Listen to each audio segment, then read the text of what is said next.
noite a todas e a todos. É com grande satisfação, né, que eu me encontro aqui no Rio Grande do Sul, né, para dizer um pouco, né, sobre a produção de documentos no SUAS, agradecer o convite, né, da presidente Silvana, falar depois de uma belíssima apresentação do Lúcio, né, bastante elucidativa, assim, é um desafio, né. Fico feliz em reencontrar colegas, né, dos movimentos de trabalhadores do SUAS, está aqui, né, Isadora Bento, fiquei feliz em revê-la.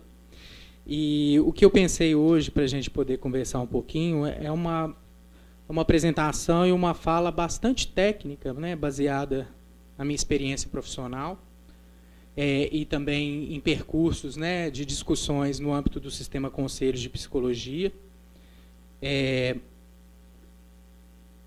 Por favor. E o que eu pensei da gente poder ter como ponto de partida aqui é, primeiro, uma questão interessante da gente poder situar, qual é o lugar da psicologia no âmbito do Sistema Único de Assistência Social. A gente está falando de uma política pública dentro do sistema de garantia de direitos, né? Então, muitas vezes, nós não nos localizamos nesse campo de proteção social porque estamos em interseção com diversos sistemas e, muitas vezes, alguns desses sistemas tendem a nos eclipsar, né? A exemplo do sistema de justiça na relação com o SUAS. Então, acho fundamental situar o lugar da assistência social no sistema de garantia de direitos, e situar o papel do psicólogo, né, a atuação profissional dentro do Sistema Único de Assistência Social. Cada campo de interface ele tem peculiaridades do exercício profissional. O psicólogo que está na saúde tem demandas e responsabilidades que vão exigir uma atuação profissional diferenciada do psicólogo que está na assistência social. Então, muitas vezes, no campo das políticas públicas, temos umas dificuldades, né, em situar isso, porque achamos que o psicólogo faz mais do mesmo, ou faz as mesmas atribuições em todos os lugares. E não é assim, porque são demandas diferenciadas. Então, para a gente poder conversar hoje, eu pensei numa apresentação. Você pode passar, Lúcio? Está funcionando? Não pode passar, por gentileza. Pode. Pensei numa apresentação, então, dividida em 3 partes. Na primeira parte, eu gostaria de abordar a contextualização desse campo, que é a proteção social, né? E aí, juntamente com as orientações éticas da psicologia, né? Um pouco do que o Lúcio já abordou. Na segunda parte, eu gostaria de dizer sobre as equipes de referência e o trabalho social com famílias. E aí eu acho que tem um diferencial marcante da política de assistência social, porque nós, enquanto profissionais da equipe de referência, estamos para executar uma função política e estatal, que é o trabalho social com famílias, a fim de garantir a proteção social. Então, tem esse recorte, que é um recorte específico da proteção social, né? Todos aqui são trabalhadores do SUAS. Levantem a mão, por gentileza, quem está nos equipamentos, nos serviços socioassistenciais. Então, público majoritariamente aqui, então, de trabalhadores do SUAS. E, por fim, na última etapa, né, da minha apresentação, eu vou estar, então, abordando aquilo que mais nos interessa, que é a psicologia no SUAS e a produção de documentos. Eu trouxe aqui, né, uma figura, que acho que eu tenho como ponto de partida. Nós, durante a formação, somos convidados, né, muitas vezes, a pensar diversos modelos de técnicas, né, metodológicas, que privilegiam as relações duais. Sujeito-sujeito, avaliador-avaliado, terapeuta-cliente, analista-analisando. Enfim, uma série de situações às quais nós somos convocados, né, a lidar com o tete-a-tete, com os sujeitos, né? E como é que fica essa situação no SUAS? Então, há uma relação que se estabelece entre o profissional no campo da proteção social e a garantia de direitos. São relações que se estabelecem nessa cena. Também temos a relação do nosso exercício profissional, da psicologia, com os usuários, com o sujeito e as suas demandas, o seu sofrimento, né, que pode ser, é claro, muitas vezes evidencia-se um sofrimento psíquico, que a gente pode perceber, evidente, né, por questões das desproteções as mais variadas, as vulnerabilidades mais variáveis, riscos eminentes, enfim. Nós temos condições de perceber isso na cena. Agora, a relação que estabelecemos na nossa visada da política de assistência social com esses usuários, ela não é tão simétrica com aquilo que a psicologia muitas vezes se disponibiliza, né?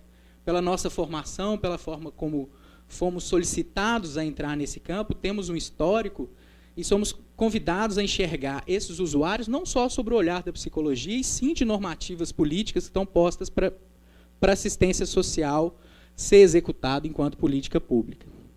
Mas também não deixamos de perceber aquilo que a psicologia tem na sua contribuição e que concerne aos direitos humanos, a garantia de direitos e essas relações que se estabelecem, né, no campo de assegurar aos indivíduos, famílias, né, aquilo que convém no estado, né, de bem-estar social.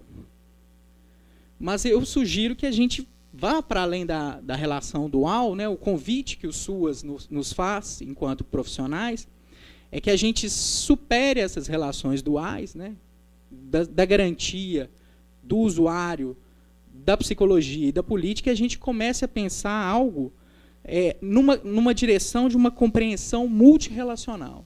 Então, o que nos apresenta para a cena da assistência social, muitas vezes, são as relações que os indivíduos e as suas famílias estabelecem com os equipamentos da rede socioassistencial, com os equipamentos do sistema de garantia de direitos, com os diversos espaços que marcam, muitas vezes, os discursos das famílias e dos seus usuários. Então, nós precisamos interrogar esse espaço, que é o espaço da coletividade, que é um espaço relacional também, e como é a psicologia nessa cena? A nossa visada institucional, a nossa visada dos processos, né, que marcam essas famílias, por exemplo, aquelas que têm um histórico de desproteção social, como essa relação com o sistema de justiça, com uma defensoria, um Ministério Público, né? Então, são marcas que a gente pode, na nossa lida diária, né, com o público, partir para fazer a nossa visada, né, de oferta de trabalho em psicologia.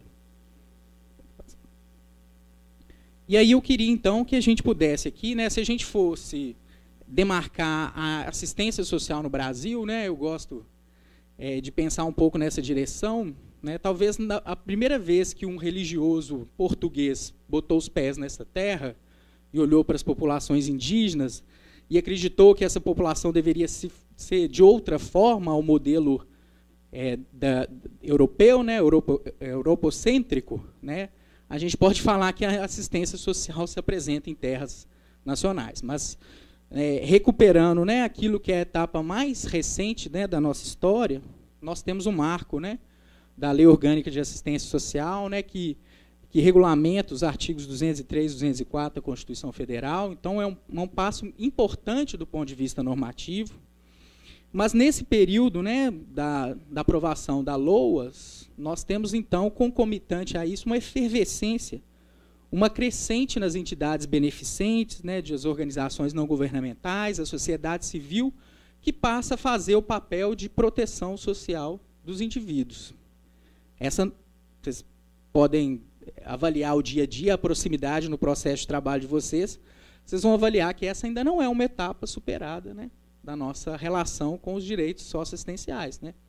Ainda mais no cenário hoje que está posto, né, com o desmonte, né, de algumas políticas públicas. Então, estamos voltando, né, a um modelo de execução da política que privilegia, né, a oferta não estatal. Mas, desde 2004, o Estado vem assumindo, né, com a aprovação da Política Nacional de Assistência Social, vem assumindo o seu protagonismo, né, e a centralidade e o comando único da política de assistência social, a primazia do Estado para garantir a oferta de proteção social. E aí a gente tem documentos que vão reverberar num contorno do que é a política e do que ela tem que afiançar, que é a norma operacional básica do SUAS, a norma operacional básica de recursos humanos, que garante, né, a composição de equipe de referência, e depois até uma resolução do CNAS que determina a obrigatoriedade, né, da psicologia na composição dos serviços, Não sei se todos aqui sabem, né, mas a psicologia é uma categoria de composição obrigatória nos serviços socioassistenciais. Né? Isso é um reconhecimento de que, de fato, nós temos uma contribuição significativa, né, e precisamos apresentar essa contribuição. Né? E, além disso, um outro marco que eu trouxe assim, importante, que acho que tem relação com a temática hoje aqui, que é a produção de documentos, que é a tipificação nacional dos serviços socioassistenciais. É a descrição de todos os serviços por oferta de níveis de complexidade. E se vocês forem consultar esse documento e verificarem, né, o trabalho social essencial que cada serviço deve oferecer, à exceção da família acolhedora e do serviço para calamidades emergenciais, né, são 2 serviços da alta complexidade, todos os serviços têm como trabalho social essencial a produção de documentos e o registro em prontuário dos SUAS, todos. Né? Então, não adianta dizer que o psicólogo, eu não sabia que eu tinha que fazer registro de informações, está lá na tipificação, trabalho social essencial para os serviços socioassistenciais. Por fim, a lei que altera a LOAS, né, que é a chamada Lei do SUAS, a 12.435, lá vocês vão encontrar, de fato, a materialidade dos equipamentos públicos estatais, que é o CRAS, e aqui vocês chamam de CREAS, e lá nós chamamos de CREAS, mas é o mesmo equipamento. Eu gosto do sotaque, da pronúncia aqui, falava isso, né, com a Emanuele, né, que hoje vem me receber, né. Eu gosto, né, do sotaque, eu acho mais bonito que CREAS. Bom, esse contorno político institucional, ele dá uma robustez política para definir qual é o setor público que é a assistência social. Então, nós não estamos falando de ações isoladas, fragmentadas, de ofertas de programas que uma ONG decide ofertar porque ela acredita que isso vai fazer o bem para a população. Nós temos uma oferta político-estatal voltada para indivíduos sujeitos em situações de desproteções sociais, violações de direitos, fragilizações de vínculos, fortalecimento de vínculos, como ofertas de serviços, programas, benefícios e projetos. Né? Então, um contorno bacana, do qual eu acho que todos temos, né, trabalhadores, que militar pela manutenção, pelo avanço desse sistema amplo de garantia de direitos. Agora, entrando especificamente, né, na parte do Código de Ética, o Lúcio já abordou isso, né, com muita clareza, assim, não vou fazer um replay, né, do que o Lúcio disse, mas só para recapitular que muitos profissionais, ao chegar no SUAS, falam, mas eu não tenho, né, eu escuto isso em alguns espaços que eu vou fazer debate, mas eu não tenho nada durante a minha formação que me dê sustentação para atuar no SUAS. Ou estou no SUAS, mas estou fazendo o que o assistente social faz. Né? Então, uma certa crise de identidade, né, que até o psicólogo Eduardo Mourão Vasconcelos, né, aborda isso muito nos seus trabalhos, e dizer que essa crise de identidade ela precisa ser superada, porque se a gente for consultar as normativas do Sistema Conselho de Psicologia e o próprio Código de Ética, nós vamos encontrar bons referenciais para a nossa atuação, como o Lúcio disse, que valem, né, tanto para o psicólogo que está num campo setorial, como no outro, né, ou até mesmo na sua clínica particular. E aqui eu fiz algum recorte de informações, né, aquilo que está no artigo 6º, por exemplo, no relacionamento com outros profissionais não psicólogos, da importância que é compartilharmos informações relevantes, resguardar o caráter confidencial e preservar o sigilo. Esse é um dado importante, reforçado pelo artigo 9º, que vai dizer que é dever do psicólogo respeitar o sigilo profissional por meio da confidencialidade. Eu queria dar um exemplo prático, vivencial, de situações que ocorrem, né, quando a gente não toma um determinado cuidado adequado. Eu trabalhava no serviço de medidas socioeducativas, uma colega psicóloga que trabalhava comigo entra em contato com o Conselho Tutelar para formular uma demanda. Essa demanda parece que era uma coisa simples, mas havia uma necessidade de intervenção familiar. E durante o telefonema ela faz um relato minucioso do caso, inclusive com questões familiares bem difíceis, né? No sentido de dizer que a mãe era negligente, né, e situações que colocavam, então, a mãe numa situação um tanto quanto complicada. A psicóloga se depara com o fato de que o conselheiro tutelar estava no viva voz, com a família ao lado. E a mãe estava, né, nessa cena. Que situação constrangedora, né? E aí é uma situação simples, mas que aponta para a necessidade do cuidado que nós devemos ter em relação aos espaços de discussões de caso, as articulações que exigem outros sistemas, a forma como transmitimos as informações. E não é só o material escrito, não é só o material que nós produzimos, né? Então, às vezes, nas mínimas relações institucionais que estabelecemos, é preciso ter esse cuidado. Isso está no Código de Ética, né? Talvez, né, se ela tivesse ficado um pouquinho mais atento, ela não teria passado por essa situação, né? Mas acho que, bom, não vamos responsabilizá-la, porque todos nós, num momento de aflição diante dos casos, podemos, né, passar por situações desse tipo, mas não custa lembrar do cuidado que devemos ter com essa dimensão. Também, retomando, né, o Código de Ética, em relação às equipes multiprofissionais, é importante a gente registrar também informações concisas, necessárias, precisas. Então, como não está em moda, né, nas redes sociais e no Facebook fazer textão, no prontuário SUAS também não coloque um textão gigantesco, né, descrevendo milhões de cenas e informações sucintas, concisas, que são necessárias à condução do caso, ao acompanhamento do caso. Mas não seja tão simplório também, não coloque lá um emoji rindo, uma carinha com coraçãozinho, né? Vamos colocar uma informaçãozinha precisa, pertinente, né, para o acompanhamento. O artigo 14 vai dizer que qualquer meio de registro e observação da prática psicológica deve obedecer o que está no Código de Ética e a legislação profissional, devendo o beneficiário, o usuário, ser informado. Então, a importância de dizer para o público atendido, né, olha, eu vou tomar nota aqui das informações mais importantes, é um direito, inclusive, que esse usuário tem de requisitar de você, mais do que o sistema de justiça, tá, gente? Porque o sistema de justiça requisita informações o tempo todo.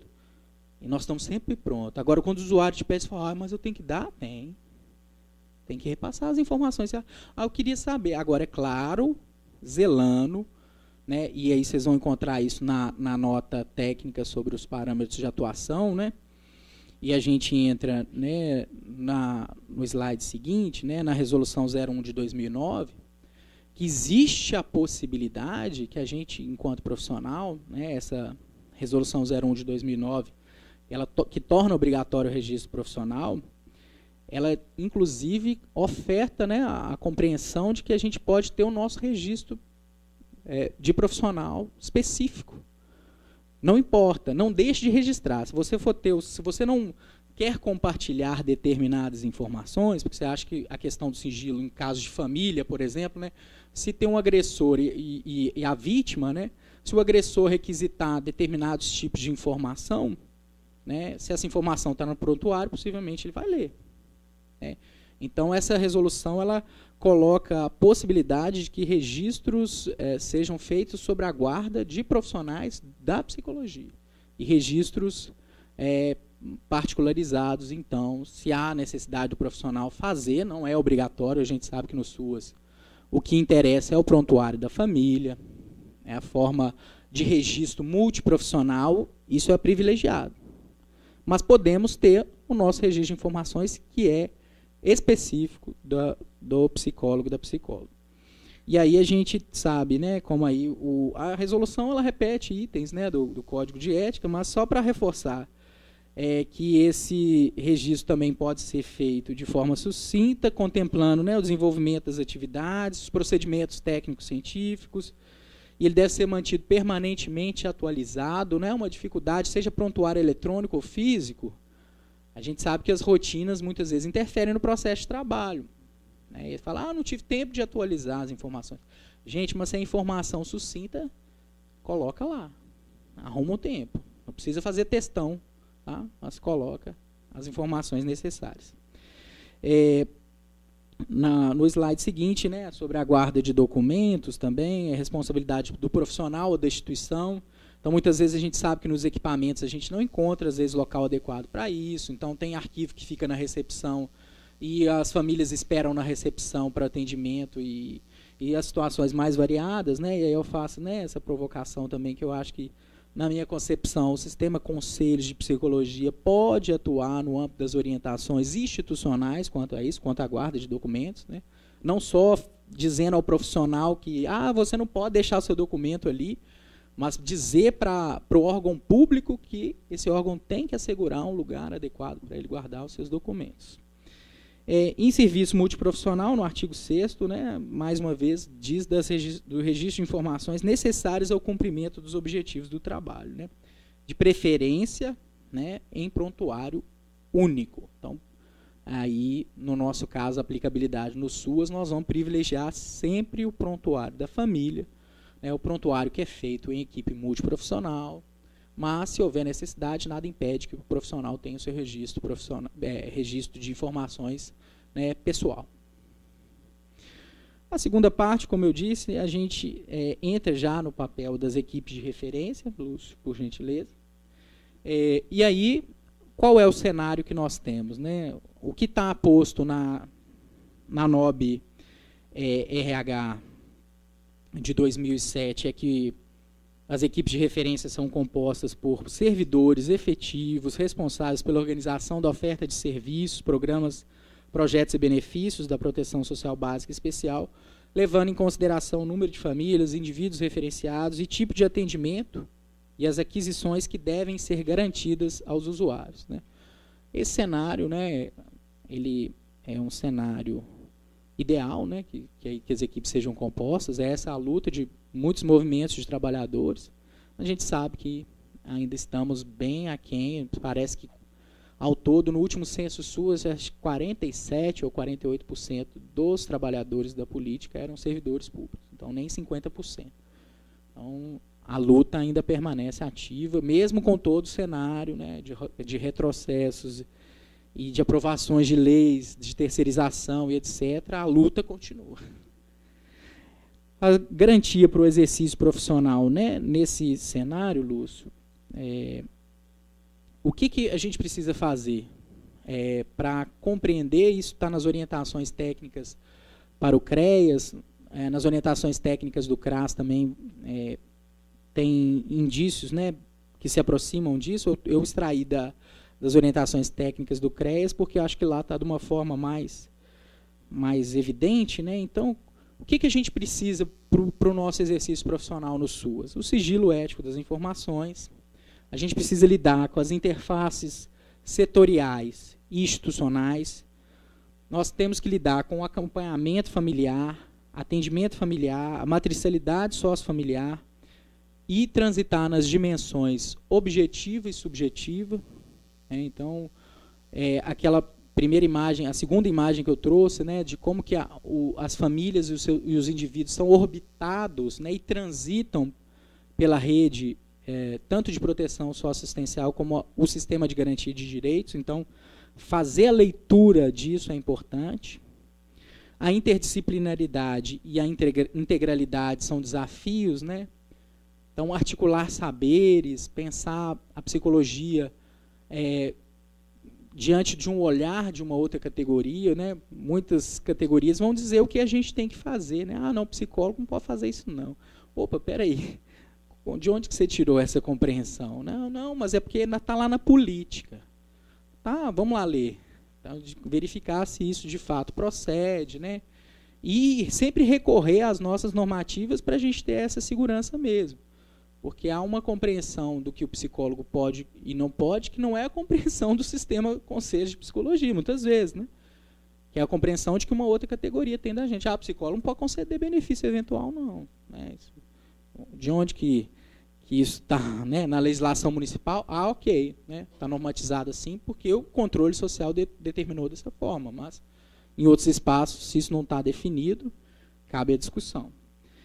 As reuniões de equipe, estudos de caso, supervisão, assessoria de profissional externo. E aí as condições para a produção e elaboração de documentos, né? A importância de como que o prontuário bem alinhado, né, bem construído, ele ajuda tanto para a construção de um plano individual de atendimento, como para relatórios que se apresentam. E o monitoramento e avaliação dos serviços, né? Essa é uma área que eu sinto que há um quantitativo baixo de profissionais da psicologia, né, que topam, né, ou que têm a possibilidade de fazer uma parte de uma gestão que vai monitorar processos, né, acompanhar as avaliações, o impacto da política, mas nós estamos chegando. E aí, no que diz respeito ao trabalho social da família, com famílias, que eu acho que esse é o grande desafio, é o nosso carro-chefe na política de assistência social.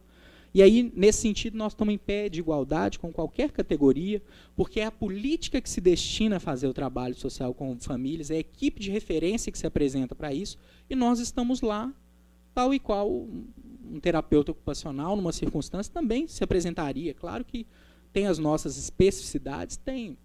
Mas o objetivo da intervenção do profissional na assistência social não é fazer avaliação psicológica, assim, no sentido de que eu vou aqui utilizar meu conjunto de métodos, técnicas e instrumentos para avaliar esse sujeito. Não, eu vou estar aqui na política para fazer o meu trabalho social com famílias, quer dizer, um trabalho que garanta acesso às aquisições, às seguranças que a política precisa afiançar, né? Então, a segurança do convívio, a segurança da acolhida, a segurança da autonomia, né? Então, a gente trabalha com aquilo que a política preconiza. E aí a psicologia entra nisso. Agora, se eu coloco a psicologia em primeiro plano, né, eu posso ter algumas distoâncias, mesmo até porque nossa história profissional, né, para o SUAS apresenta grandes desafios. Somos marcados por uma prática, né, durante o período da ditadura que o Lúcio ilustrou aqui, onde o psicólogo servia como profissional auxiliar de outros saberes, de outra categoria, para afiançar violações, inclusive, né? Casos de torturas, silenciar torturas, a gente sabe disso. Então, no campo da assistência social, o convite para o trabalho social com famílias é que eu acredito que é o nosso carro-chefe, né? E para a gente fazer isso, eu acho que estamos no rumo, né, e temos construído, sim, pesquisas que apontam para a necessidade de instrumentos técnico-metodológicos da psicologia para contribuir nessa roda. Eu acredito que essa é uma grande possibilidade que nós precisamos assumir e temos assumido. Porém, contudo, todavia, né, as descrições, né, do trabalho social com família que estão nas normativas, né, do MDS, uma publicação de 2016, que é Fundamentos Ético-Políticos, Rumo Teórico-Metodológicos para fortalecer o trabalho social com famílias na política de assistência social, a gente encontra grandes referências ao serviço social, né? E aí eu me pergunto, né, por que será ou por que não tem ali a nossa especificidade, a nossa cara, né, em lermos essas normativas e nos reconhecermos ali. Então, essa é uma questão para mim, né, se alguém tiver alguma resposta e quiser no debate apresentar, né, eu fui fazer uma consulta em relação aos instrumentos técnico-operativos que estão nesse documento, todos eles são do serviço social. E estão descritos nas intervenções, nas produções acadêmicas, né, em entrevista a gente partilha, sim, claro. Visitas domiciliares, partilhamos, as reuniões, oficinas ou encaminhamentos, né?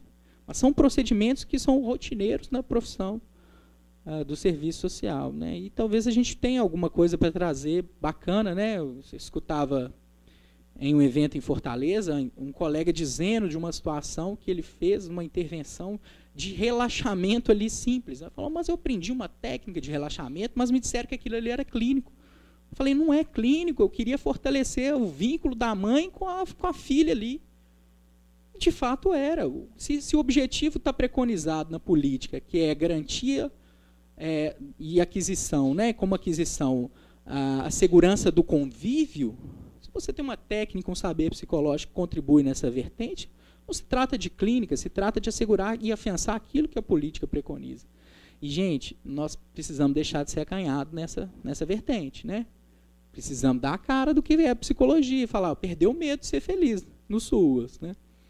Mas acho importante essa definição, né, dos pilares para atendimento às demandas da família. Acho que a gente partilha disso. De um lado, a gente tem necessidade familiar e de outro, estrutura de proteção. Se a gente consegue juntar, construir uma ponte, né, entre um e outro, né, o nosso trabalho social com famílias está prosseguindo na via daquilo que tem que prosseguir, que é a garantia e o acesso à proteção social. O parâmetro de atuação, a nota técnica aí que vocês receberam, tem um parâmetro bem interessante sobre o trabalho social com a família. Depois vocês podem dar uma olhada, que é o parâmetro 44, que vai dizer que a psicologia pode contribuir por meio de recursos teórico-metodológicos e técnico-operativos para facilitar o trabalho social com famílias. Foi isso que eu acabei de dizer aqui antes, né? Mas nós temos saberes que contribuem muito para facilitar os vínculos familiares e comunitários, por meio do acolhimento, da escuta qualificada, especializada. Então, esse é um bom parâmetro para quem está lá no dia a dia, no CRAS, no CREAS, para poder se orientar em relação àquilo que é o trabalho social com famílias e como a psicologia pode contribuir para isso. Mas depois dessa volta mineira, vamos chegar de fato aonde interessa, né? Mas acho que precisava contextualizar isso, que a produção de documentos não é nada mais, nada menos decorrente de todo esse processo que é a nossa lida, o nosso fazer com o trabalho social com famílias no SUAS. Então, a produção de documentos é um produto disso que fazemos, que é o trabalho social com famílias. Mas, para contextualizar, o Lúcio trouxe isso, né, de uma maneira bem didática também. Então, só retomo aqui rapidamente, não sei como é que está o meu tempo.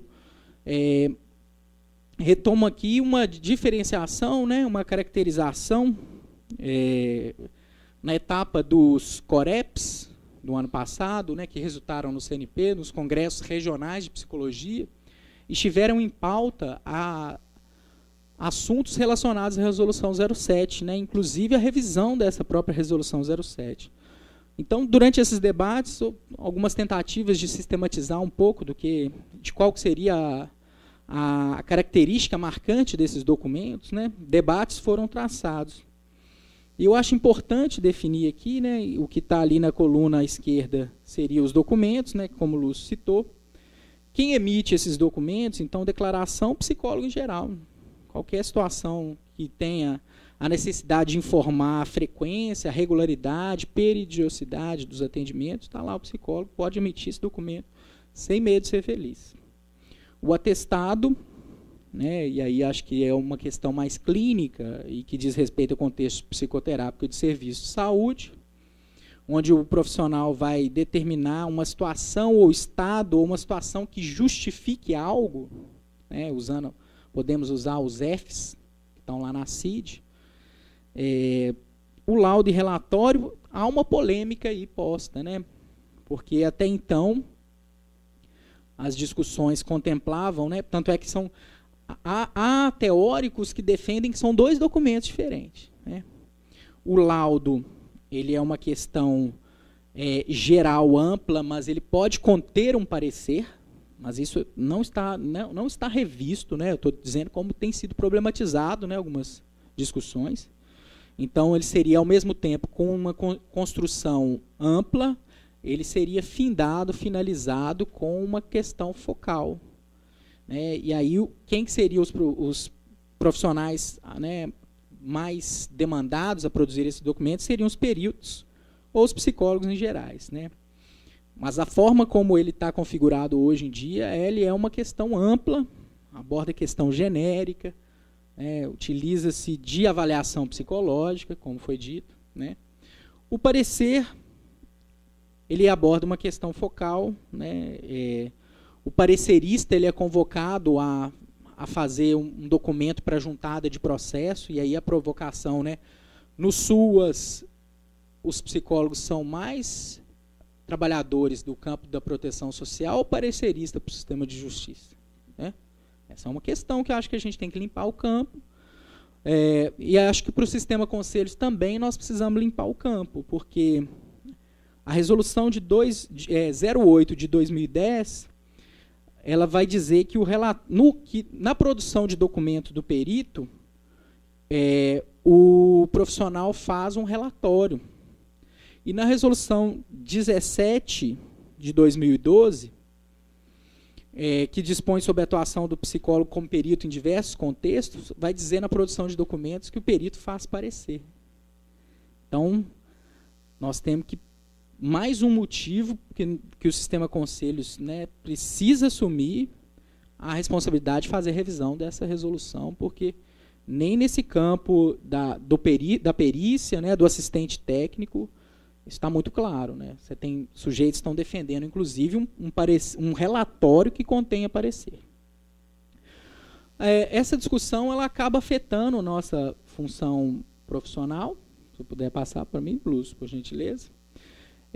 Porque nas nossas requisições a gente acaba se orientando, então, mais pelas demandas do sistema de justiça e menos pelo nosso trabalho no campo da proteção.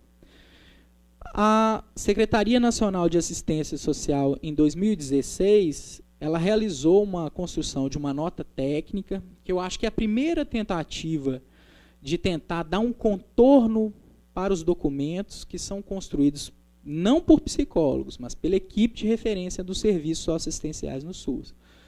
Mas essa nota técnica ela foi uma resposta do Executivo às requisições do sistema de justiça. E ali foi padronizado quais são os documentos que são feitos no SUAS. Aí a gente tem o prontuário, que é um registro que organiza informações indispensáveis para a realização do trabalho social com família. Então, no prontuário que está o dia a dia, o tempo real, passo a passo. A gente tem a caracterização nesse documento, ela é importante, porque ela ajuda a limpar o campo. Mas há uma crítica que eu faço, que as categorias de ensino superior que compõem a equipe de referência no SUAS, elas poderiam ter participado do modo mais incisivo e apoiado a construção desse documento, né? Porque tem questões dessa nota técnica que reverberam na nossa prática e que nós precisamos dialogar enquanto psicólogos. Porque pode ter pontos de entraves e certamente eles vão aparecer. Daí eu faço, né, a crítica de que é importante que o sistema conselho de psicologia, em sua instância federal, mantenha uma comissão ativa de psicologia na assistência social, que tenha em seu núcleo lá de discussão executivo, como uma das pautas, o saber da psicologia no SUAS e como este saber pode contribuir para uma revisão de uma resolução como a 07. Porque nós precisamos sentir contemplados, se esse documento vier a ser revisado, apresentado numa assembleia, a nossa voz de trabalhador do SUAS, na nossa realidade de processo de trabalho, ela precisa ecoar lá. Ela precisa chegar nos espaços que vão pensar esses documentos e ali a gente ser contemplado em algo que tenha, que atenda às nossas necessidades de respostas. Mas então, é um caminho que eu acho que vale a pena a gente pensar assim, enquanto sistema conselhos. Aí faz a descrição, né, do que é o plano individual de atendimento, aí descreve tanto para o serviço de acolhimento institucional, que é onde eu estou lotado atualmente, e no serviço que eu trabalhei durante muitos anos, que é o de medidas socioeducativas em meio aberto, né? E aí é um instrumento que planeja ações, que norteia. Então, um plano individual de atendimento ele não tem que vir como uma repetição de tudo que a rede fez antes, copiar e colar o que chegou lá no serviço. Ele é um documento que agrupa, principalmente com a participação dos usuários e das outras categorias e rede intersetorial, o que a política junto com a rede vai fazer em relação às famílias, às demandas e aquilo que se apresenta. Então, ele é documento de planejamento, por isso que ele é um plano, né? E o desdobramento desse plano individual de atendimento são os relatórios técnicos de acompanhamento familiar, que eles podem ser internos, né, quando eu tenho a necessidade de acionar a própria rede de proteção social nas complexidades, eu posso circular relatórios da alta para a média, da média para a básica, da básica para a média, da média para a alta e assim, né, sucessivamente. documentos rotineiros elaborados a partir de demandas. Então, por que só tem que atender o sistema de justiça? Se um colega do CRAS tem uma necessidade, você pode emitir uma informação, formalizar essa informação, por quê? Por que não? Não é uma prática muito comum. Na minha realidade, processo de trabalho, isso não se utiliza tanto, deveria ser. Não sei aqui em Porto Alegre, talvez vocês possam me dizer. Em relação ao relatório técnico sobre acompanhamento familiar externo, ele tem como mote, principalmente, as requisições do sistema de justiça. São elaboradas a partir das solicitações que chegam, e aí a gente retoma toda a conversa anterior que há uma série de normativas do âmbito do sistema Conselho de Psicologia que vedam a nossa atuação profissional com famílias e indivíduos a quais nós estabelecemos vínculos para dar uma resposta ou produção de prova para a justiça. Mas nós continuamos fazendo isso. Continuamos reproduzindo documentos que atendem às necessidades do sistema de justiça e nada atendem às famílias que são atendidas. Mas essa normatização ela limpa o campo, ele vai colocar esse documento externo, relatório técnico sobre acompanhamento familiar externo, como um dos documentos. Em dados momentos históricos, esse era praticamente o único documento que o profissional da psicologia fazia. Relatório técnico sobre acompanhamento e medidas socioeducativas, dos desdobramentos do PIA, aquilo que eu disse antes, e os relatórios mensais de acompanhamento, que são praticamente quantitativos, subsidiam as ações de vigilância socioassistencial, levantam dados, o perfil das comunidades, do público atendido. Então, são documentos que estão lá nesse documento do MDS, nota técnica da CNAS, da Secretaria Nacional de Assistência Social, número 2 de 2016.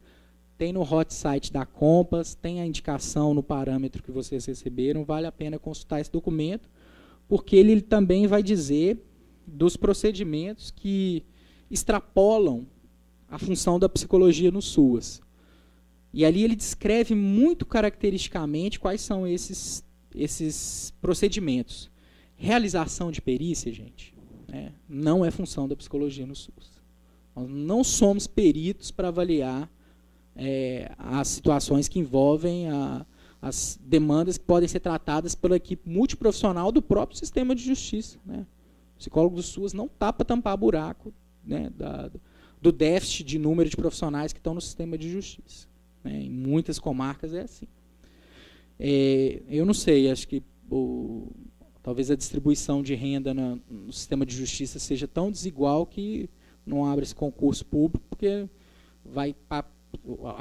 o recurso serve para pagar os altos escalões lá, etc. Porque não tem, em várias comarcas não tem concurso, aí demanda para o sistema de justiça a perícia, demanda para o sistema de assistência social a perícia, e uma série de ações ali que não são funções nossas, como inquirição de vítima e acusados, colocar família e agressor lá na frente para o psicólogo depois mandar um relatório para falar se ele agrediu ou não agrediu.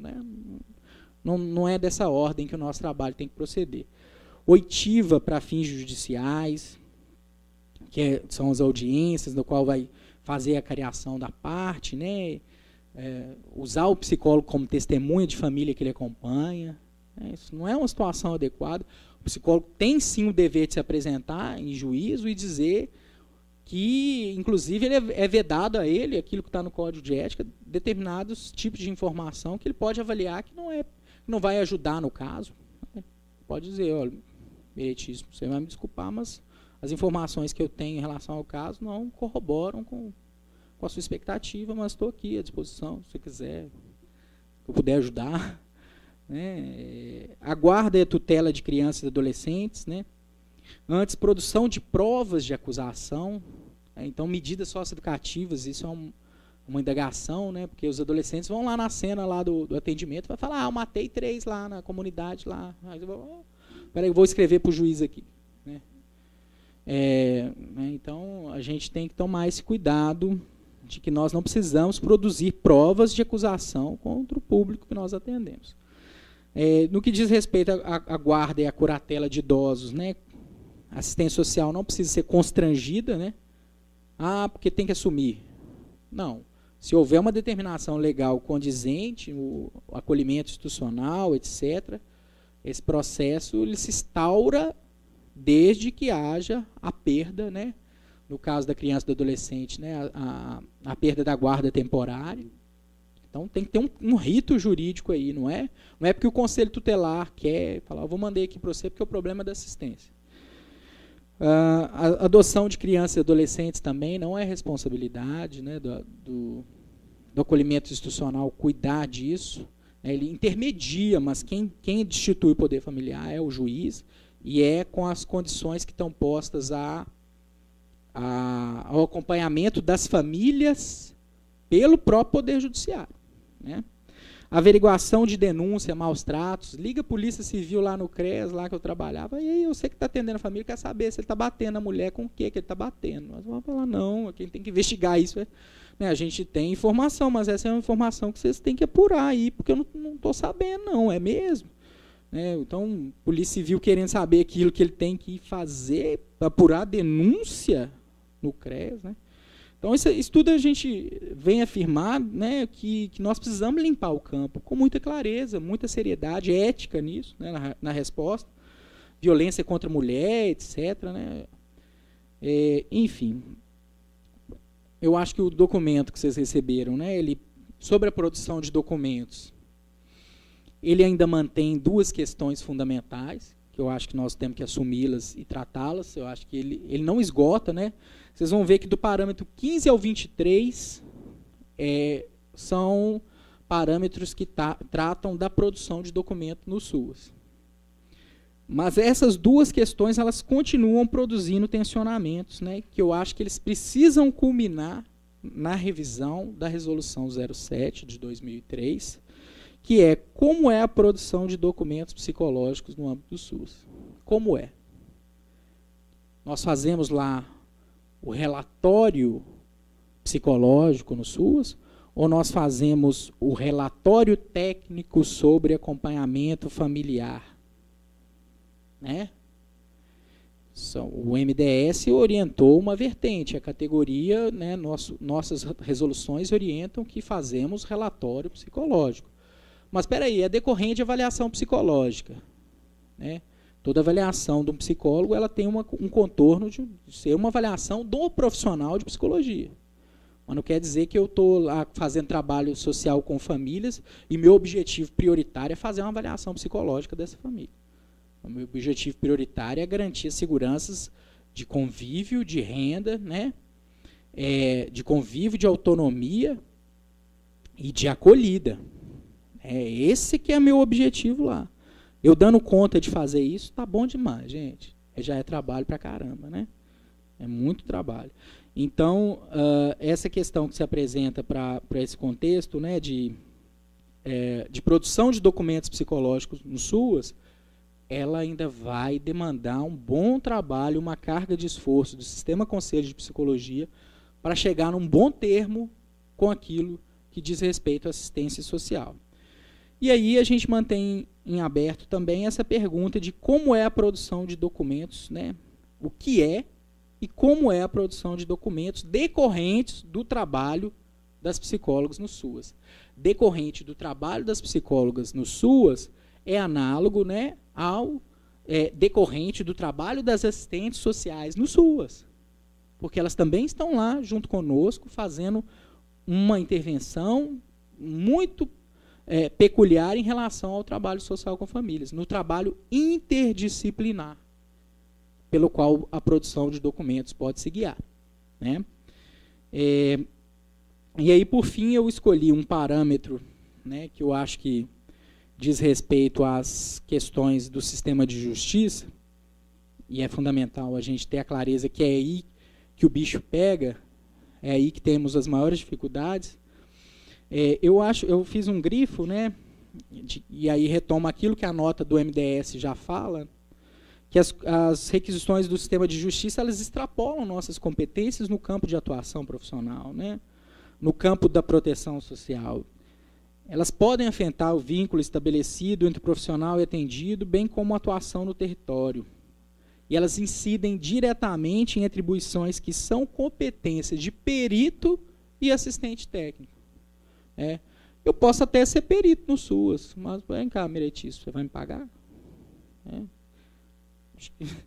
Nada impede, mas assim, se eu não tiver relação com a família que eu estou atendendo. Nunca vi a família na vida. Não sei quem é ciclano, beltrano e ciclano lá da comunidade e tal. Chegou uma requisição de perícia para mim, mas isso aqui não é para o SUAS, não. Isso aqui é para um profissional de fora. Está precisando? Se eu estiver precisando e ele quiser nomear um perito para fazer isso, ele pode. O juiz pode fazer isso. Agora, se eu estou atendendo a família, chegou lá para mim fazer uma perícia, para eu fazer uma perícia, né? Eu tenho vínculo a essa família, o que eu vou fazer? Vou falar o que sobre essa família? Que ela está... que o meu atendimento, que o meu acompanhamento com ela, inclusive, tem promovido o acesso a direitos e tudo isso, né, e dizer para o juiz que ela tem condições isso para ajudar o caso. Às vezes, você querendo ajudar, você pode atrapalhar nessa situação pericial, a gente não sabe. E aí, eu não sei se tem conhecimento aqui, se já tem algum processo ético, né? Porque se algumas famílias talvez fossem orientadas, elas viriam bater aqui e falar, olha, tem situação de guarda aqui do meu filho aqui, alguma coisa está errada, o profissional lá fez isso aqui. Então, até esse cuidado é fundamental. E acho que cabe a o psicólogo explicar do ponto de vista técnico e ético a impossibilidade desse exercício de função de perito, esclarecer mesmo, falar, olha, perícia, estou fora. Estou fora por quê? Porque no Código de Ética diz que é vedado o meu exercício profissional nessas circunstâncias. Bom, gente, eu acho que eu trouxe algumas considerações. Eu queria terminar a minha fala, né, com uma citação de um psicólogo que eu tenho cada vez mais gostado, né, da sua escrita, que é o Martim Baró, salvadorenho, né, falecido em circunstâncias, né, conflituosas lá no seu país, mas acho que ele deixa um indicativo muito interessante para a gente pensar, né, a psicologia no SUAS. Eu extraí um fragmento dele num texto sobre psicologia política, e ele diz assim: a psicologia política latino-americana tem adiante o desafio de se desenvolver como disciplina científica e profissional. Trata-se de levar ao que fazer psicológico uma clara consciência sobre suas repercussões políticas e levar o que fazer político à consciência sobre a sua dimensão psicológica. Aí ele resume, né, esse quase que um aforisma, né? Diríamos que a questão é criar consciência política na psicologia e elaborar uma psicologia sobre essa consciência política. Eu acredito que é exatamente isso que nós precisamos no SUAS. Elaborar uma psicologia sobre a nossa consciência que tomamos sobre a política de assistência social. Então é isso, muito obrigado e boa noite.